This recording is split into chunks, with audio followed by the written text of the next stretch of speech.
Hello. Hello, everyone. Welcome. This is DU Social. No, this is Dualistic Unity Raw. Raw. Ah, DU Raw. And just like that, we're keeping it raw and real. Things are happening. So thank you for joining us for Dualistic Unity Raw this Thursday. And it's been feeling like this moment feels very full. The day has been moving along quite nicely. And yeah, that's about where I'm at. How are you guys feeling? Doing pretty well. I'm excited to be in the new studio-ish setup. I mean, it's looking pretty good right now, but I had some thoughts, some stuff I wanted to get into. I guess just on decision making and like the process of making decisions and the process of making decisions when you're not looking around so much for someone else to tell you what to do, and even just the willingness to like make a decision for yourself and then continue on with it, but also like take in considerations as you go, and like finding that balance between how much you're making something about yourself versus not.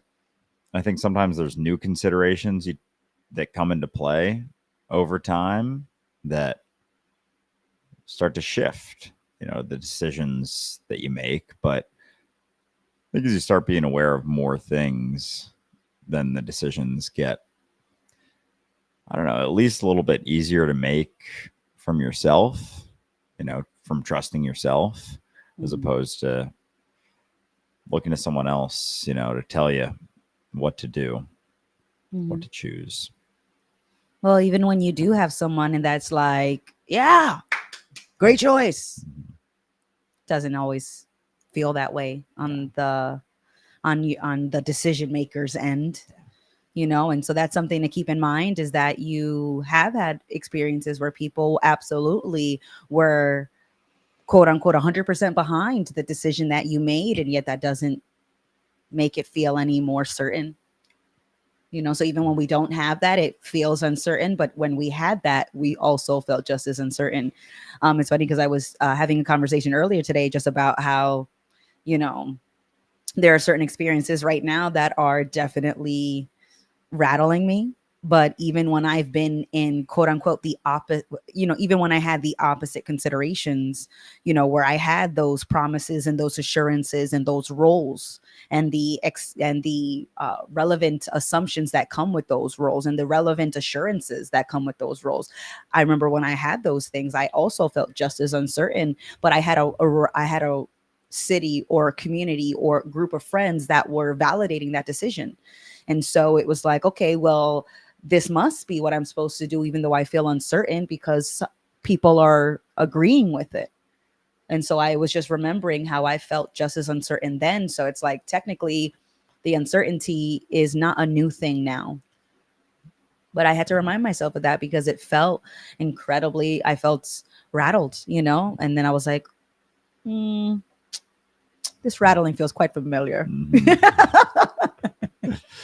Yeah, I think there's something to be, I guess, learned from our relationship with anything that's fluid. And what I mean by that is, like, we were out before the episode looking over the Nanaimo Harbor, and we were looking at people learning how to sail.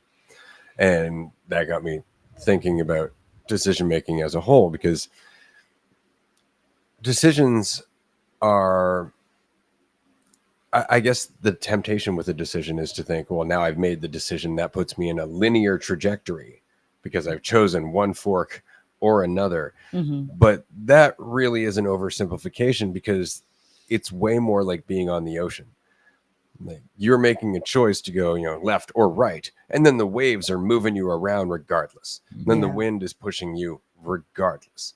And I think that that's something we need to apply to our decision-making processes, or at least to our understanding of what we're doing when we're making decisions, because you're going to swing one way or the other. And what I mean is that you will make a decision and then want to stick to it rigidly because it's the right decision.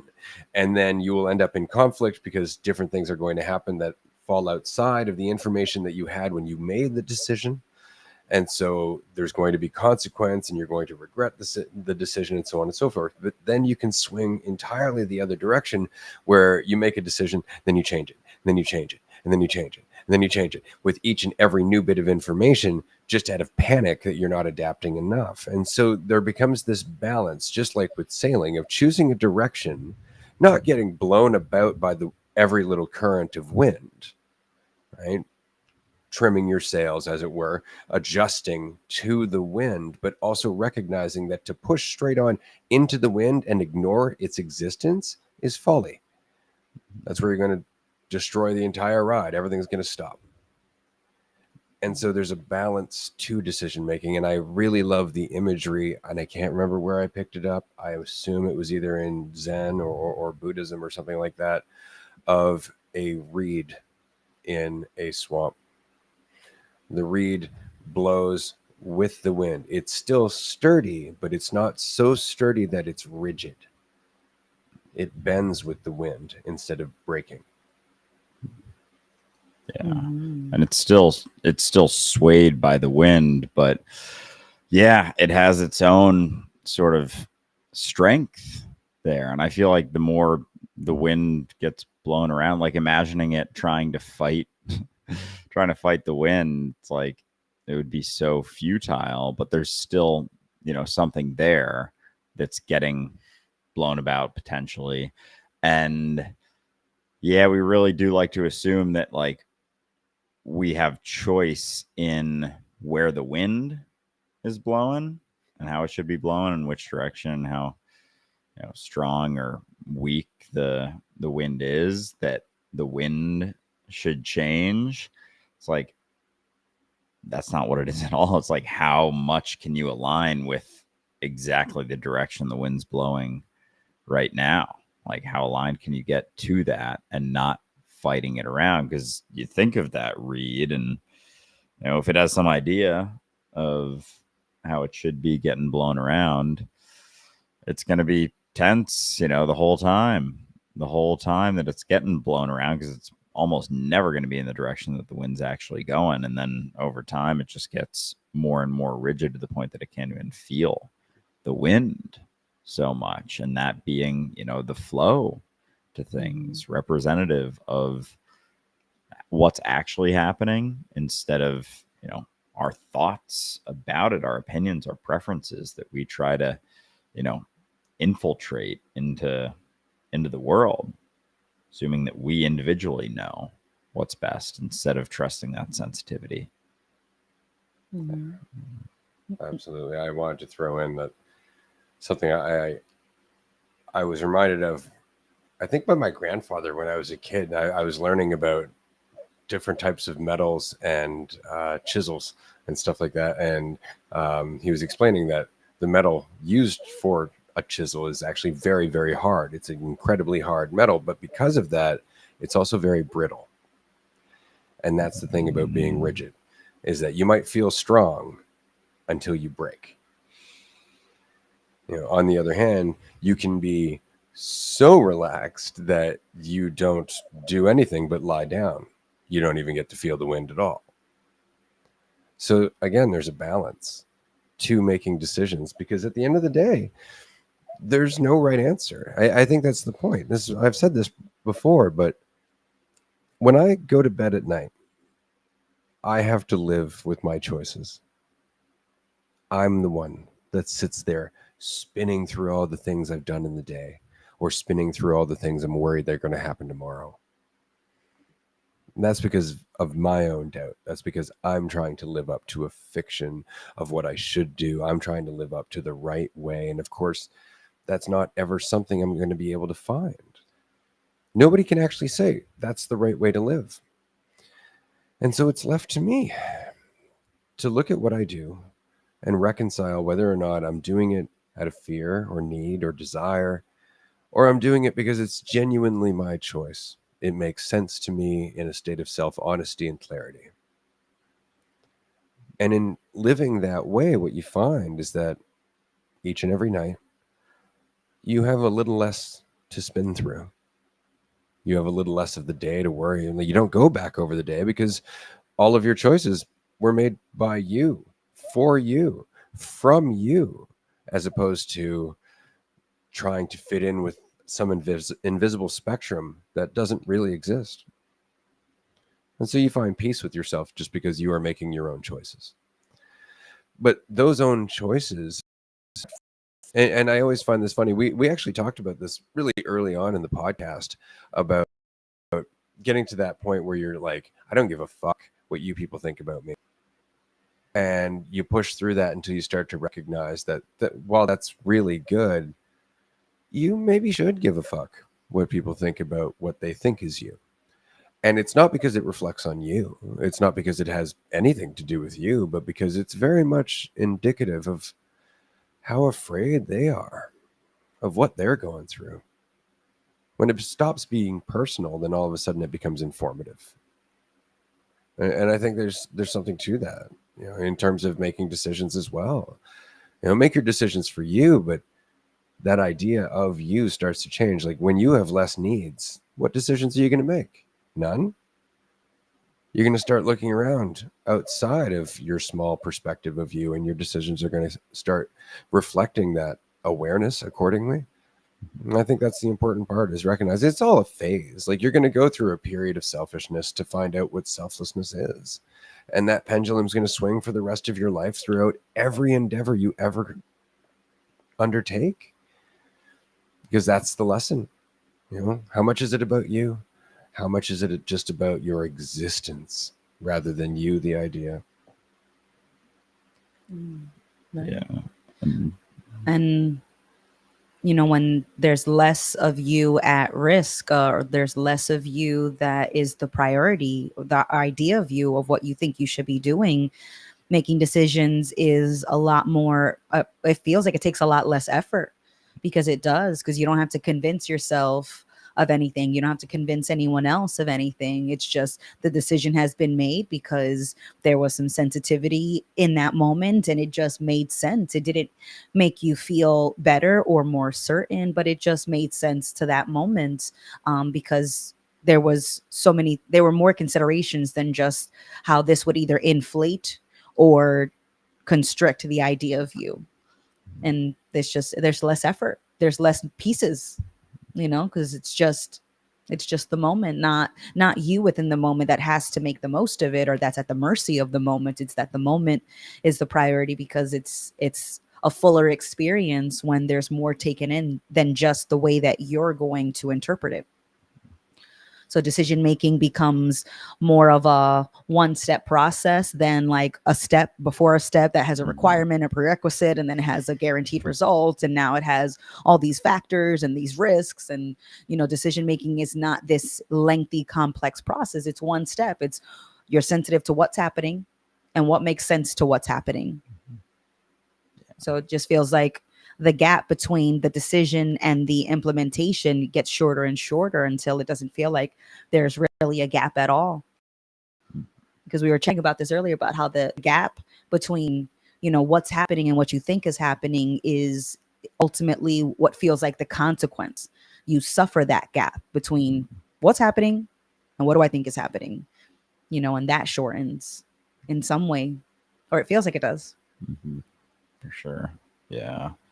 Yeah, because there's always that gut instinct with everything. You start to get more sensitive to it. You can really feel it like in your stomach, and you can feel when you're tense, your stomach will kind of contract. And then if you're thinking, like, you have that gut instinct, and then we also have the capacity to weigh options and think about things. And they're two totally different, as much as they can kind of like inform each other. There's almost can be that sense of a gut response, and then the thoughts come in, the logical processing, how to, usually based on perspectives of yourself, like learned ways of acting, right way to act, wrong way to act.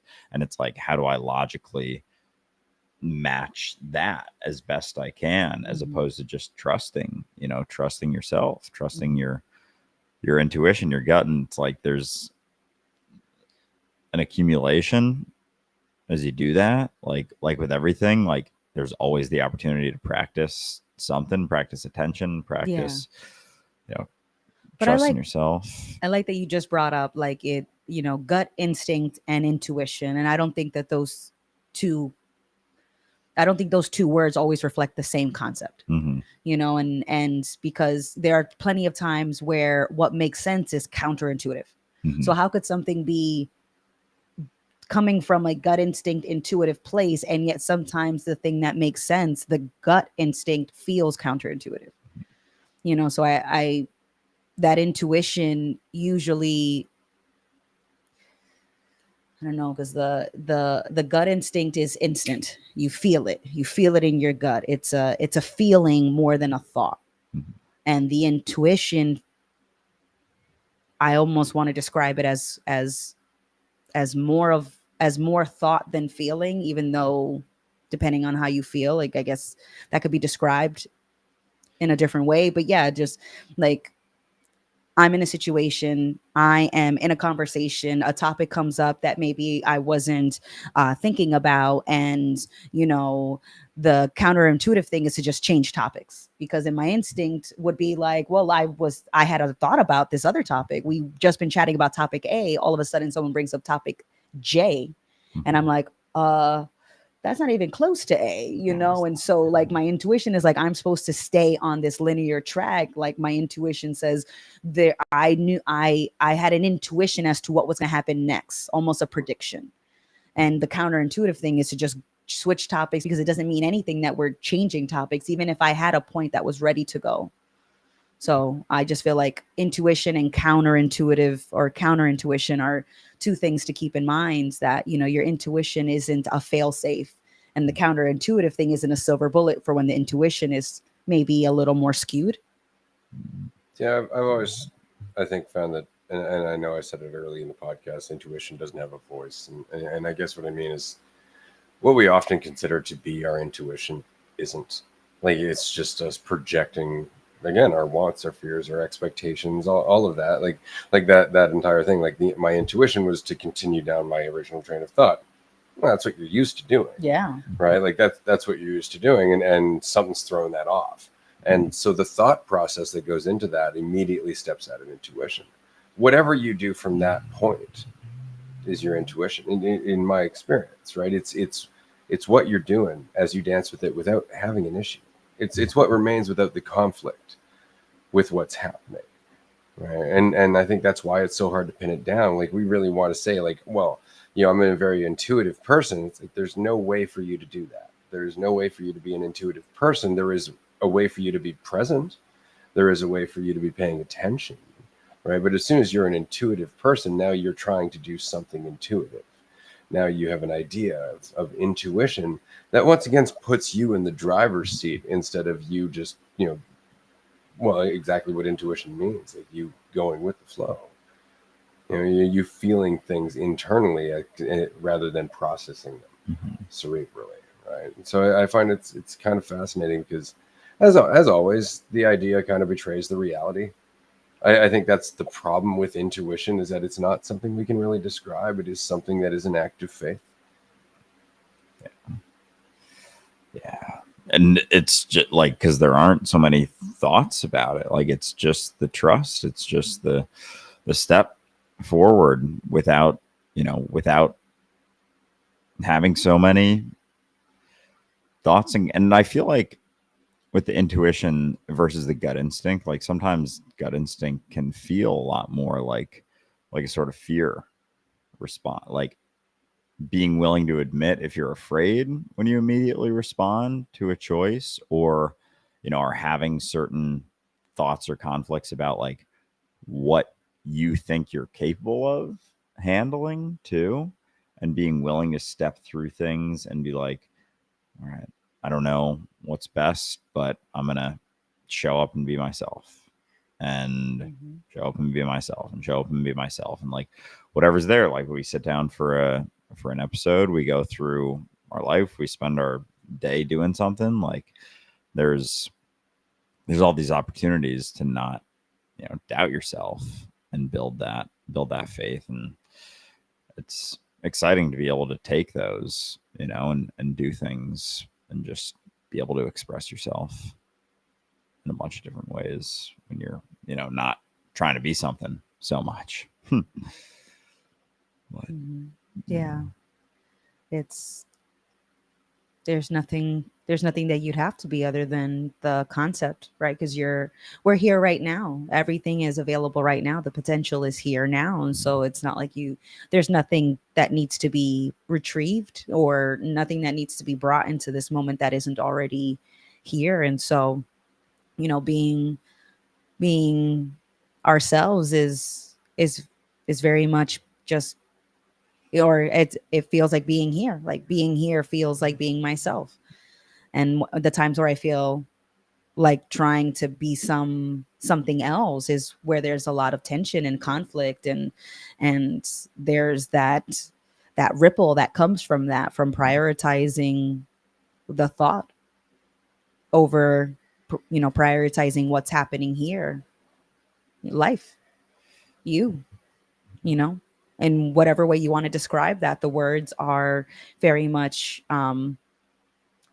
inadequate in being able to convey everything that's here, because the words can be interpreted in so many different ways and there's so many different concepts, right? So we've got intuition, we've got, sometimes things are counterintuitive, and basically those two things can be described to pointing toward the same thing, but they sound like they're two opposite words, and it's just because the words are not it. And so it's like it's very much the feeling, or the feeling, doesn't need to be described, because the feeling varies. Yeah, it's kind of funny though, because, and again, like, it ultimately comes down to just fucking do, like, just let go and stop fucking thinking about it all the time, and let the process be what it is. And what I mean is, like, here's a classic one. We want to be less selfish. And so now we go out of our way to try and catch all the ways in which we're being selfish before they come up, cerebrally watching ourselves. Am I being selfish? Am I being selfish? Not realizing that's the most selfish motherfucking thing you can do right there. You've literally tuned everyone out while you are magnifying on your own life to see whether or not you're being selfish, missing the fact that you are in that action in itself. Mm-hmm.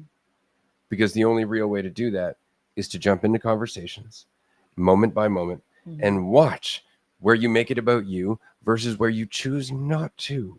That's all it is, one moment after another. Oh, this person's talking about them. Am I going to interject with my own shit, or am I actually going to listen to this person?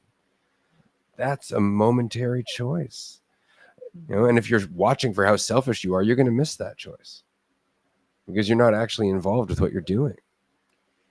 And so, again, it's just be and let yourself learn. Stop expecting yourself to know everything from the start. Like, with so many of us want to go from the fool to the wise man in a step. We really do. We want to go from the one that doesn't know to the one that knows in a step, not recognizing that the entire journey of our life, the entire process of the pendulum swinging back and forth, which means us feeling confused and alone and afraid, and then feeling confident and familiar and full of life, like all of that stuff, that's the process. That's what life is about. And without that, it'd be really fucking boring. And I'll take that back. It wouldn't be boring, but it certainly wouldn't be about you. Not in the way that you think it is. It would be about everything. So enjoy your journey. Enjoy how much you're still wrestling with that selfishness right now, in the same way that you enjoyed your childhood, where you were just as selfish. You had the same options. You just didn't have so many ideas of yourself clouding the learning process. Yeah. And so that progress was made a lot quicker, but with, barriers in mind, like things that you were like, people you were learning from, things you were learning from, like it was a taught sort of learning. It wasn't really learning from yourself as much as it was like the responsibility was getting passed to, teachers, family, anyone who was teaching you something, telling you, basically teaching you how to live, like teaching you the correct way to live, which is a box, which is a structure. And then, giving that sway to the choices that you make, and kind of trusting that more than yourself. And the more you're trusting someone else to know what's best, the more you're going to be passing that faith that you can't get that from somewhere else. Like it comes from you, and it's yours to express, it's yours to share, it's yours to make the most of. But it's like, to trade that, when you know that there is a certain amount of faith in yourself that like you can have or understand, or lack of self-doubt, and kind of have a feeling of what that means, like passing that off to someone else is trading a lot. There's like, it can feel like a trade sometimes, way, like passing off choices or responsibility to someone else.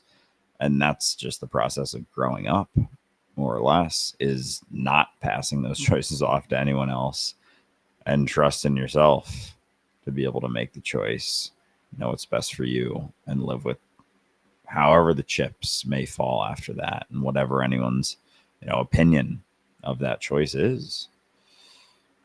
Mm-hmm. Yeah, and noticing how it's not that there is less doubt in the decisions, but to some degree it feels like there is less of a self to doubt, and so the decisions are not revolving around the self as much. And because there's less self involved in the decision making, there's less doubt that seems to be accompanying those decisions. And so there wasn't any work done to have less doubt. It's just, when you were making the decision, there was just less you involved. And with less you, there's less risk, there's less doubt, there's less tension, because the decision had less to do with the decision maker, and was very much more so focused on the decision being the decision, and not being the decision maker. Right. And wherever that instinctual response is, based on where you're seeing your own priorities in your life, where your own focus is. Like, no one knows what your own priorities are, the way that you see things, or the way that you see yourself, or the things that you're working through in yourself, like ways that each of us are growing. We could never possibly understand the intimacy of like someone else's experience. And to No. assume that we can, like, to assume that we could know someone else's, or know what's best for someone else, is a massive jump, and I think super indicative of just how little faith someone else has in themselves. Like, the faith we have in each other and the faith we have in ourselves are very much go hand in hand. Like, there's no way to avoid that. If you don't have faith in someone else, it's like that's coming from yourself too.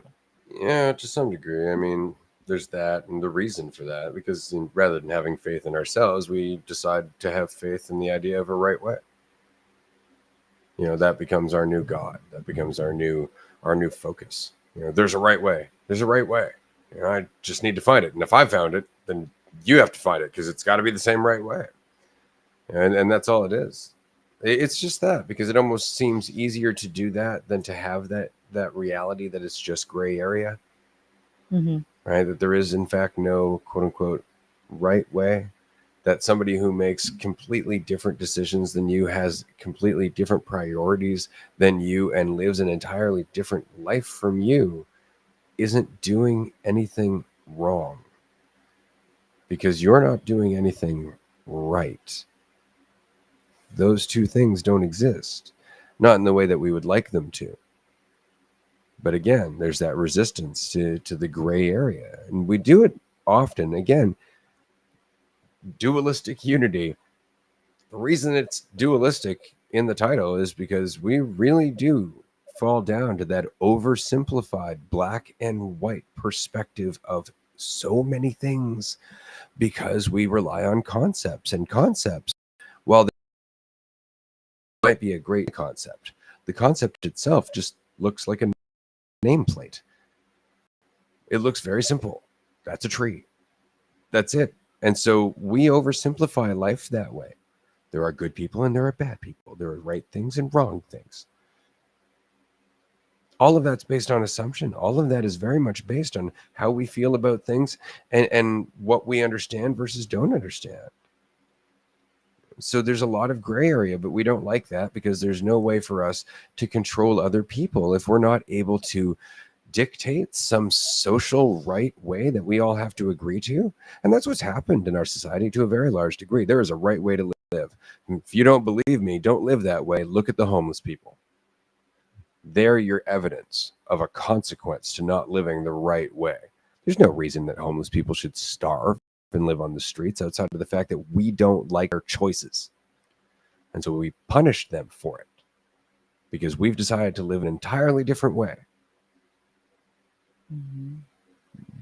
And we're not willing to admit the consequence of living the right way, how it's so rigid and brittle that any slight breeze of change would snap it. And so we've got all these structured walls to protect us from the winds of change because we're so strong, but yet, you know, we just don't involve ourselves with the winds. No, that's just not what we do. You know, and we come up with these reasons that sound more and more bizarre the longer we hold on to this trajectory or this tendency. And we just assume that because the tendency has been done for so many quote unquote years that now this tendency is a tradition. It's permanent. It cannot be changed. And it's like, I think you forgot who made up all the rules. Us. So who better to change it? That's what I used to say anytime I was, not anytime, but a few times in my corporate experience where I would, you know, just challenge my, you know, leadership team. And when they would tell me that, oh no, that, you know, that's just against our policy. I was like, yeah, but you guys made the policy so you could at any time change them. And they would always silence them because they'd be like, well, you know, technically that is true, but you know, that would just take so much work. Really? I was like, yeah, but it also takes work to enforce these policies. So at no point are we missing work. At no point are we not spending our attention. At no point are we not spending effort. It's just we could spend effort differently. And it's just that we assume that it's not worth it in the end to spend effort in a different way. But that's what we're always doing is being attention, spending that attention, spending our time and efforts. And so we have created the experience that we are living. And so before, when I was a lot younger, I would think, you know, the world is fucked. You know, it's just, you know, we've got to change things. And, you know, I was born into this hot, steaming dumpster fire. And, you know, I've got to figure out a way to make a large enough fire extinguisher. And not realizing that, you know, we make the fire with our choices, you know? And so this world that we're experiencing that it's so easy to complain about is very much perfectly reflecting our current individual / collective, however you want to credit it, priorities. The world that we're living in now perfectly reflects our current priorities. It matches exactly the way that we're thinking. So it isn't like how did this happen? It's like, no, I'm not really so confused about that part anymore. But in that, it's taking responsibility for the way that things are. Instead of complaining about the way that circumstances, it's being like, okay, well, what else is available besides what we've made? You know, what's an option we haven't considered? What's an option that we maybe haven't considered because we haven't seen it, but we could still create it? You know, people say, you know, there's not enough opportunity. It's like, there is nothing but opportunity around. It's just a matter of, do you have a wide enough view to see the whole door? Or are you just zoomed in enough to just see the wall surrounding the door so you don't even realize there's a door that you could walk through? Yeah. Yeah. Because you start to realize those those doors. There are options, like there are opportunities to take those steps, to make those choices, to make those decisions, and just realize that there are so many things going on. in the world right now. Like so much is happening. And so that thought of like even having any element of control and being able to like just grind your way through life, trying to holding on to a right way, holding on to a sense of like how you are and how you should be and how you should show up to a situation, because it's going to be tense. It's going to be super stressed out and rigid. And it's like, is it worth spending your time here living like that? Like, is it worthwhile to be tense, to focus on yourself until you die? It's like, for what benefit? Like, at what cost? Like, benefit is the hope for, something afterwards. The cost is every single moment that you're not making the most of life, of experience. And the difference between, experiencing it when you are more relaxed, when you're not taking yourself as seriously, it's like there's so much more of a lightness than when it's all about you living the correct way, saying the right stuff, acting the correct way, having the correct mannerisms, like saying the right thing in the social situation. It's like, how many walls are we going to make for ourselves? How many, little prisons moment to moment we're going to make for ourselves? And the more you're trying to hold on to there being a right way at all, some semblance of a right way, like there's going to be a lot of tension that goes with that, to the point that you may not even realize how tense you are unless you are willing to be honest and then willing to look at how uncomfortable you get when you aren't are willing to admit that you're not so sure about what the best thing is or what the right way to live is. So if there's discomfort there, then that's maybe something to be looked at. My litmus test is how much I tend to be bitching about something. If I'm bitching about it, I'm like, oh yeah, I'm doing that thing. Right? That's really what it is. I'm tensing up. I'm bitching about it. I'm getting lost in my opinion of it, and I'm making it about how I feel about the situation instead of about the situation. I find that to be super helpful to recognize. There is a certain degree of satisfaction in self-pity, in making it about you. There really is. And if you don't want to recognize that, then chances are you're doing it. But there's a certain amount of juice that goes with the poor me game. And you can get lost in that forever, and you'll just become more resentful of the people who aren't paying attention to how hard it is on you, and you'll be entirely blocked off to how hard it is on fucking everyone.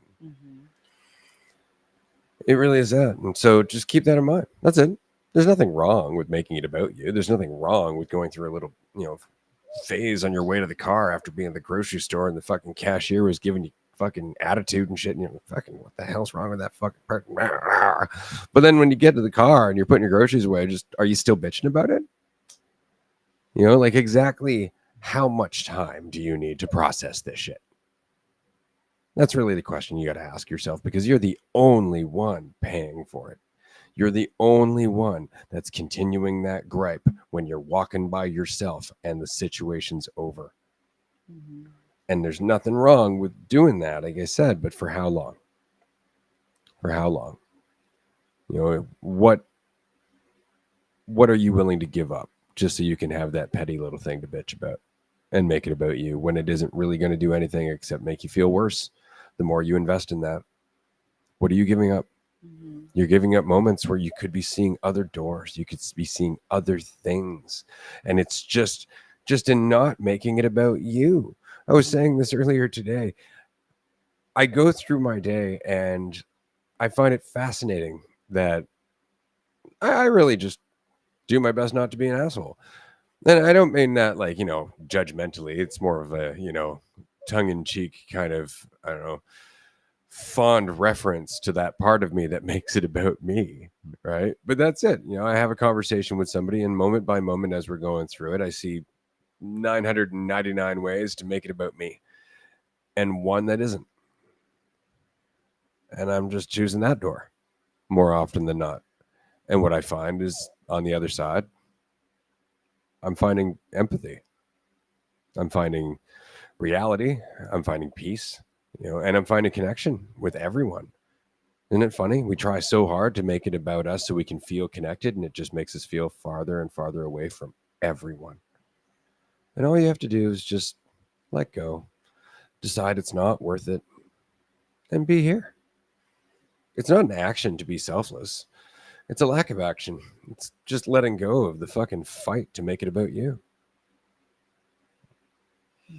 Because it's already happening, and so the desire to make it about you, it's like, at what cost? You've been doing that, your whole life, and it kind of gets you to the point where it's like assuming that, and then it keeps you thinking about things and wondering, oh, did I make the right call here? Did I make the wrong call here? Instead of just like at your core, like when you are sensitive to how honest with yourself you can be, and you don't look at that, like you're gonna experience like a reality that's reflects that, when you're looking at how honest you can be with yourself and trusting yourself, to make the next step. Like, and that's what helps you to sleep at night. That's what lets you,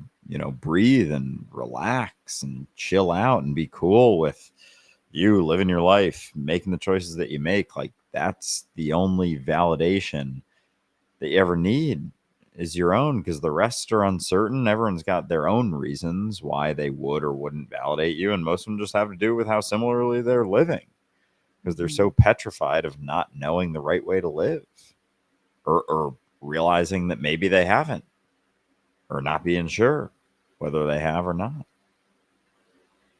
Mm-hmm. Yeah. But in every interaction that you have with people, you may not know the specifics, but you generally can see that their experience very much revolves around their priorities. How much are they thinking about them doing the right thing versus how much attention are they paying to just the things happening versus doing the right thing, And so when you encounter people, they have that same like that, they have that universal experience underneath the specifics. And we get so focused on the specifics. I can't understand how somebody could do that, or I want to make sure people, they understand me, that they know where I'm coming from. And it's like, they don't need to, neither do you. You don't need the specifics. You don't need other people to know the specifics. You know the specifics. You are the specifics. You're living the specifics. And so, who else really needs to know them? Who else is going to apply your specifics? No one, because nobody has your specific considerations.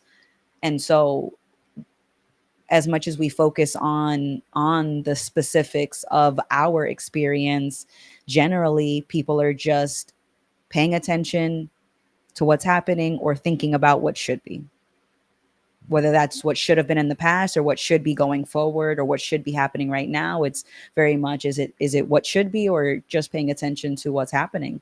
And in that, it doesn't feel like so much labor when you're just looking around. You're just looking around and paying, and by looking around, you're noticing what's happening. And so it doesn't have to be, there's no prerequisite to attention, I guess is what I'm trying to say.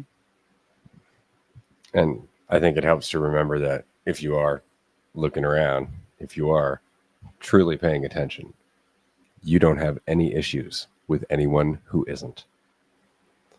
This has been a fantastic conversation. Lots of fun. We're going to take a break here for about 15 minutes and continue on Patreon. I want to say, as it is now August 1st, a huge thank you to everybody who voted for us in the People's Choice Podcast Awards. Yes. Voting is now closed. They will be announcing the semifinalists, I believe, after August 5th. So we will post whatever updates we hear onto our Patreon post and probably on our Instagram feed as well. If you're not following us, by the way, on Instagram or TikTok at Dualistic Unity, please do so. We are trying to get a little bit more away from our personal accounts, and we're trying to interact more with the Dualistic Unity account. We have some exciting changes coming up in the near future. Season 7 is going to be starting in about 2.5 weeks. We are going to be switching gears in some ways. You're going to find Dualistic Unity out and about in the world, and not just out and about in the world in a physical sense, but in an online sense as well. We are going to start taking little excursions into the communities of others in conversations that resonate but may not necessarily have certain components that we do here at Dualistic Unity. We want to talk to people in the non-dual crowd. We want to talk to people in the atheist community. We want to talk to people who are out there questioning concepts that everybody else is holding on to, and though they may be doing that to feel better about themselves, there is a doorway there is a start there. And so we figure it's time for us to get out there a little bit and have some more engaging conversations with people who aren't just finding their way to Dualistic Unity, but are out there working on it without even knowing it. So that's it for today's episode, everyone. We're going to sign off. I'm going to pass it over to these two, and we will see you very soon. Looking forward to our next episode, which may be filming tomorrow, TBD. Maybe not, but this has been a great raw episode. And yeah, look forward to the next one. Hope everyone has a great rest of your day. Bye, everyone. Thanks for joining. Bye, guys.